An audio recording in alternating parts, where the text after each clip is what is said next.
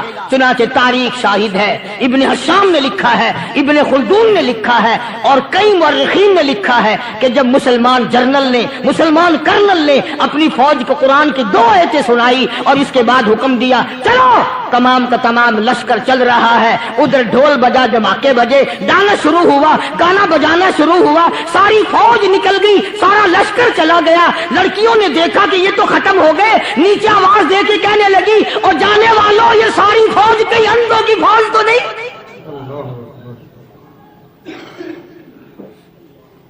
یہ حسن کا نظارہ اور یہ ڈانس اور یہ آواز، ہم ناچ ناچ کے تھک گئی، کوئی سر نہیں اٹھاتا۔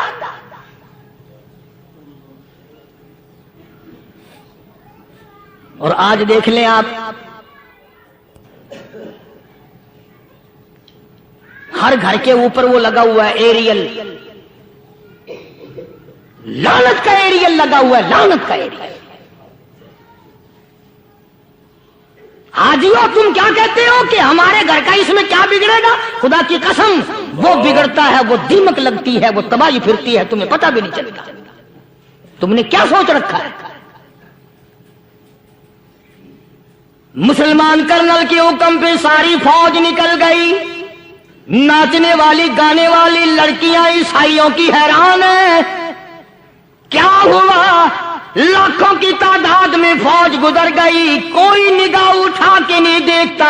ایک مسلمان سپاہی گزرتا گزرتا نیچی نظریں کیے کیے کہنے لگا سر کیسے اٹھائے، نگاہ کیسے کوئی اٹھائے گا؟ یہ سارے کے سارے اللہ کا قرآن سن کر آئے ہیں۔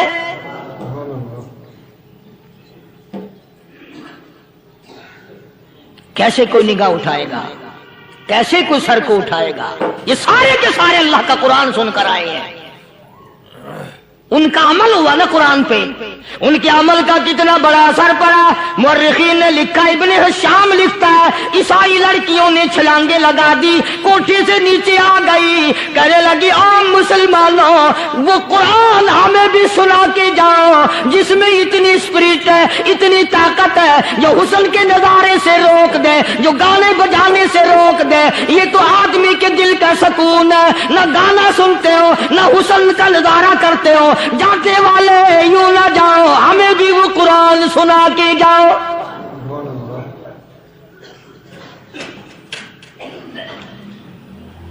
اس قرآن میں کتنی بڑی طاقت ہے، وہ کتنی عظمت ہوگی اس میں، اس کلام میں کتنی برکت ہوگی، جس کلام میں یہ تاثیر ہے کہ وہ ایسی ایسی چیزوں سے روک دیتا ہے۔ چنانچہ ایک مسلمان سپاہی چلتا بھی جاتا ہے اور کہنے لگا وَقُلْ لِلْمُؤْمِنِينَ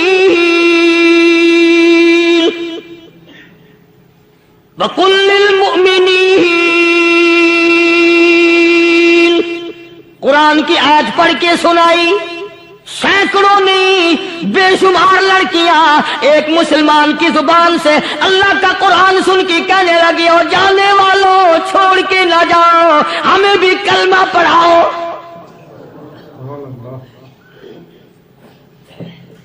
جتنی بھی وہ ناچنے گانے والی تھی تمام کی تمام کلمہ پڑھ کر مسلمان بن گئی۔ اور مورخین نے لکھا ہے آخری دم تک قرآن کی شیدائی اور دیوانی بن کے گزری ہیں۔ پھر وہ لڑکیاں جو رات دن حسن و جمال کا پیکر بنی رہتی تھی، علماء نے لکھا ہے جب موت آئی ایک ایک کے بدن میں کپڑے لباس میں موت آئی تو 50-50 ٹاٹی لگی ہوئی تھی۔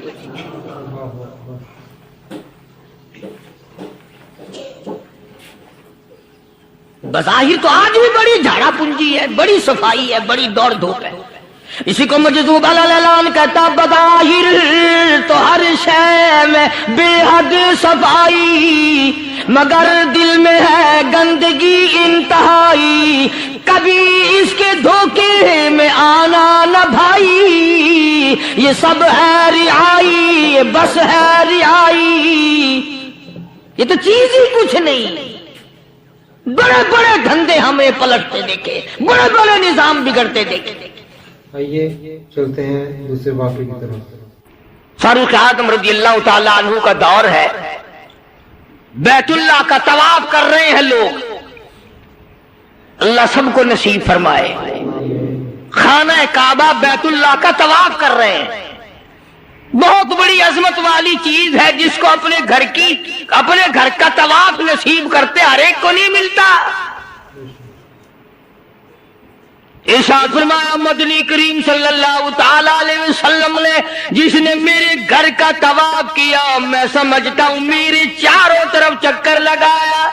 سبحان اللہ. طواف ہو رہا تھا. ایک شہزادہ بھی طواف کر رہا تھا. اس کی چادر نیچے لٹک رہی تھی. وہ جو احرام کی چادر تھی وہ لٹکی ہوئی تھی. تو کسی کا پیر آ گیا اس کی چادر پہ, اس کی گردن میں جھٹکا لگ گیا. کسی دوسرے طواف کرنے والے کا پیر آ گیا. طواف بڑی عجیب شے ہے. علماء نے لکھا ہے کہ ایک آدمی طواف کر رہا تھا, ایک عورت کی پیروں کی پازیب کی چھنکار آئی پیروں کے زیور کی. طواف کرتا کرتا اس کی طرف دیکھنے لگا. علماء نے لکھا ہے کہ رکن یمانی کے پاس سے بیت اللہ سے ایک ہاتھ نکلا اور زور سے منہ پہ تھپڑ مارا. طواف میرا کرتے ہو, دیدار غیر کا کرتے ہو. آنکھ نکل کے وہ جا کے پڑی.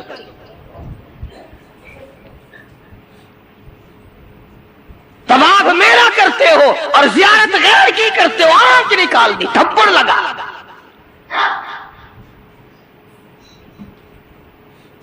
تو شہزادے کی چادر پہ جب کسی کا اچانک پیر آ گیا تو جھٹکا لگا اس کی گردن میں. اس نے جو مڑ کے دیکھا تو غریب آدمی نظر آیا, بدوی, ایک دیہاتی. مارا زور سے تھپڑ اس کے منہ پہ شہزادے نے. اس کے 2 دانت ٹوٹ گئے. کہ تم نے میری چادر دبا دی, میری گردن میں جھٹکا لگ گیا, تم نے چادر دبائی میری.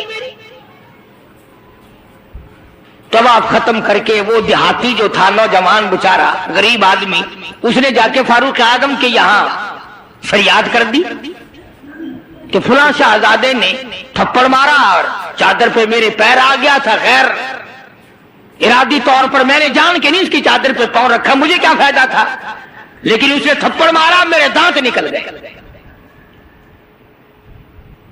وہ تو فاروق اعظم کا زمانہ تھا کہ آج کل کا دور تو تھا نہیں کہ اچھا بھائی کمیٹی بنائیں گے ایسی بھی جو تھپڑ مارنے والوں کو پوچھا کرے گی کہ تم نے تھپڑ کیوں مارا.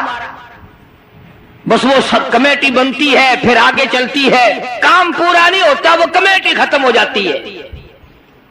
ہر چیز کی کمیٹی ہے, پتہ ہی نہیں کس نے تجھے سبق دیا. سڑک بنانے کی کمیٹی, قانون بنانے کی کمیٹی, تمام غیر ملکوں میں آنے جانے کے انتظامات کی کمیٹی, حج کمیٹی, فلانی چیز کی کمیٹی. ایک لفظ یاد ہو گیا, کرنا کرانا کچھ نہیں. سیدنا فاروق اعظم شہزادے کو طلب کر لیا اور فرمایا یہاں کھڑے ہو جاؤ. تم نے اس نوجوان کو بیت اللہ کے قریب تھپڑ مارا, تماچا مارا اس کے منہ پہ, لگا اس نے جب یہ بات سنی وہ شہزادہ جو تھا وہ مسلمان ہوا تھا. کہنے لگا فاروق اعظم شاید آپ نے مجھے پہچانا نہیں, شاید آپ نے مجھے پہچانا نہیں. میں تو جبلہ ابن اوہم ہوں, میں تو بہت بڑا آدمی ہوں, میں کوئی دیہاتی ہوں, کوئی عام آدمی ہوں جو فوراً آپ بدلہ دلوا رہے. نہ کہ میں تو شہزادہ ہوں, نہ کہ ہاں ٹھیک ہے شہزادہ ہے, کہ میں تو اتنا بڑا آدمی ہوں کہ ٹھیک ہے تو اتنا ہی بڑا آدمی ہے. میں تو جبلہ ابن اوہم ہوں کہ ہاں تو جبلہ ابن اوہم ہے, مگر یہاں کھڑا ہو جا, یہ تجھے تھپڑ مارے گا. کمال ہے, میں اتنا بڑا آدمی اور یہ 2 ٹکے کا آدمی مجھے تھپڑ مارے گا کہ ہاں مارے گا. تمہارے یہاں چھوٹے بڑے کی کوئی تمیز نہیں کہ ہاں لا الہ الا اللہ محمد الرسول اللہ صلی اللہ علیہ وسلم پڑھنے والا یہاں سب ایک ہے. جس نے کلمہ پڑھا سب سب ایک ہو جاتے ہیں۔ کل ایک آدمی 4 مہینے افغانستان کے مجاہدین کے ساتھ گزار کے آیا، دوست آدمی ہے، جہاں اس نے اور باتیں بتائی وہاں ایک یہ بات بتائی کہ ایک محاذ پہ ایک روسی کو پکڑ لیا، روسی بدماش کو پکڑ لیا، وہ جو آئے ہوئے ہیں نا، اس نے کلمہ پڑھ لیا، مسلمان بن گیا۔ تو 2-4 دن کے بعد اس سے پوچھا کہ تو نے اپنے کفر میں یا اپنے معاملات مذہب میں اور ہمارے اسلام میں کچھ فرق پایا؟ ایک بات اس نے بتائی، وہ میں نقل کر دیتا ہوں، شاید آپ کو بھی پسند آئے۔ جتنے کہ وہ مسلمان بنا اتنے کی بات اسے محسوس ہوئی، کہنے لگا میں اپنے منہ میں بڑا ٹوتھ پیسٹ مارتا تھا، بڑا برش مارتا تھا، بڑی منجن مارتا تھا اور میرے منہ کی بدبو نہیں جاتی تھی، جب سے میں نے تمہارا کلمہ پڑھا میرے منہ کی بو ختم ہو گئی۔ بالکل میرے منہ میں سے بدبو نہیں آتی، ورنہ میں خود تنگ تھا۔ اندازہ لگاؤ، لا الہ الا اللہ محمد الرسول اللہ پڑھنے سے اگر ایک روسی کافر کے منہ کی بدبو ختم ہو سکتی ہے تو کیا میرے تیرے جہنم کے سلگے ہوئے وہ لا الہ الا اللہ محمد الرسول اللہ پڑھنے سے جہنم کے انگارے نہیں بجھ جائیں گے؟ تو فاروق اعظم رضی اللہ تعالیٰ عنہ نے فرمایا کہ بھائی یہاں بدلہ دینا پڑے گا، یا کوئی چھوٹے بڑے کی بات نہیں۔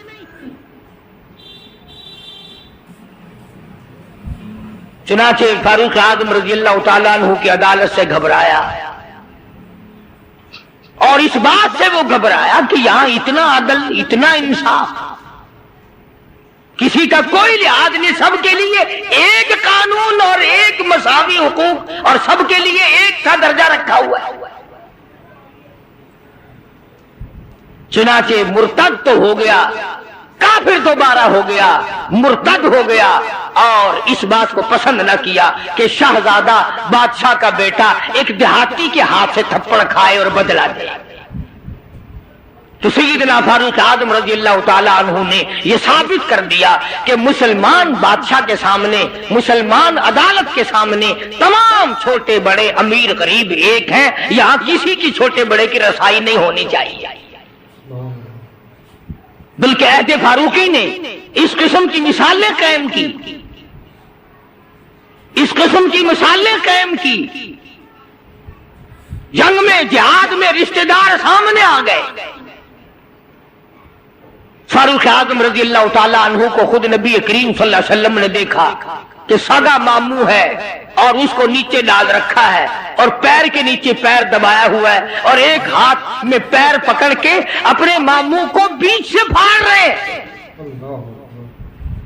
فاروق اعظم بیچ سے چیر رہے ہیں تو نگاہ پڑی محمد کریم صلی اللہ علیہ وسلم کی، فرمایا عمر یہ تو تیرا ماموں ہے۔ عرض کی آقا جب تک آپ سے نہیں جڑی تھی یہ سب مامے نانے تھے، اور جب آپ سے جڑ گئی اب تو یہی دین ہے، یہی دنیا ہے، جو تیرا ہے وہ میرا ہے، جو تیرا نہیں وہ میرا نہیں۔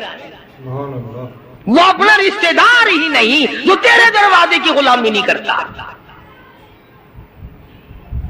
عرض یہ کرنا چاہتا ہوں کہ ہم لوگ اپنے آپ کو جنت کے وارث بنائے پھرتے ہیں، جنت کے ٹھیکیدار بنے پھرتے ہیں، نماز کی پابندی ہم نہیں کرتے، قرآن کریم کی تلاوت کو ذوق شوق سے ہمارے یہاں نہیں رواج۔ میں تو دیکھتا نہیں کہ کوئی عورت دن میں منہ بناتی ہو کہ آج ہمارے گھر میں کسی نے تلاوت نہیں کی، ہمارے گھر میں آج لعنت برسی ہوگی رحمت کے بجائے۔ پورے سال میں اگر گھر میں قرآن کی تلاوت نہ ہو، عورت کو افسوس نہیں، مرد کو افسوس نہیں، بڈھی مائی نہیں افسوس کرتی، کوئی چھوکری افسوس نہیں کرتی کہ ہمارے پورے گھر میں قرآن پڑھنے والا ایک بھی نہیں، اور یہ آج نہیں پڑھا گیا۔ کیوں نہیں پڑھا گیا؟ نماز کی طرف سے کوئی افسوس نہیں کرتا۔ ظلم و زیادتی کر کے گھروں میں کتنا ہی لا کے دے دو، کوئی یوں کہنے کو تیار نہیں کہ تمہیں یہ ملا کیسے ہے، تم نے یہ حاصل کیسے کیا ہے۔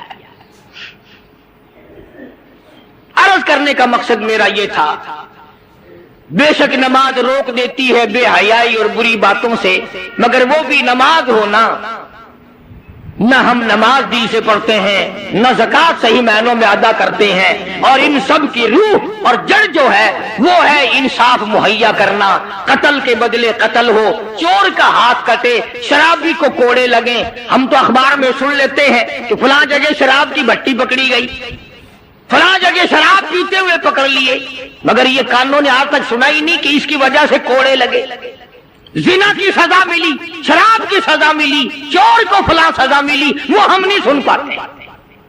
اندر ہی اندر افسر لوگ جو گھپلا مچاتے ہیں وہ تمام کے تمام معاملات کو اڑا کے رکھ دیتے ہیں،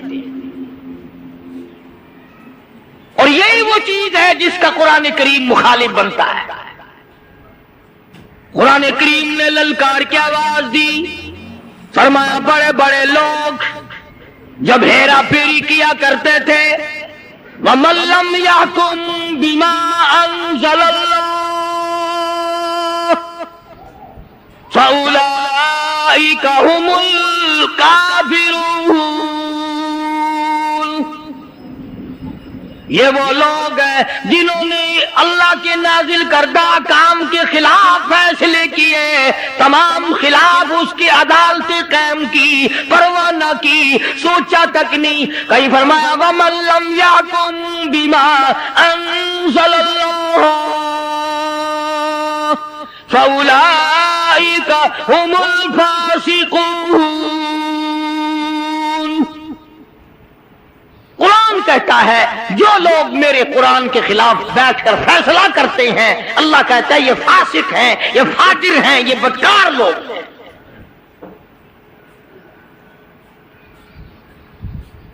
میرا عرض کرنے کا مطلب منشا یہ ہے کہ ہم ایک طرف سے اپنا دامن صاف کرتے ہیں تو دوسری طرف سے گندگی آلود رہ جاتا ہے۔ اگر مرتے وقت یہ حال ہوا تو ناکام ہو کر کے مرے۔ صحابہ کرام نے ان تمام گتھیوں کو پہلے سلجھایا اور اپنی زندگی کو ایسے بنایا کہ مرتے وقت صحابہ کرام کی طرف کوئی انگلی نہیں اٹھا سکتا تھا۔ ماشاء اللہ، سبحان اللہ، سبحان اللہ۔ دوستو کیسا لگا آپ کو ہمارا یہ بیان؟ اگر بیان پسند آیا ہو تو اسے لائک کریں، ہمارے چینل کو سبسکرائب کریں اور دوسروں تک سے شیئر ضرور کریں۔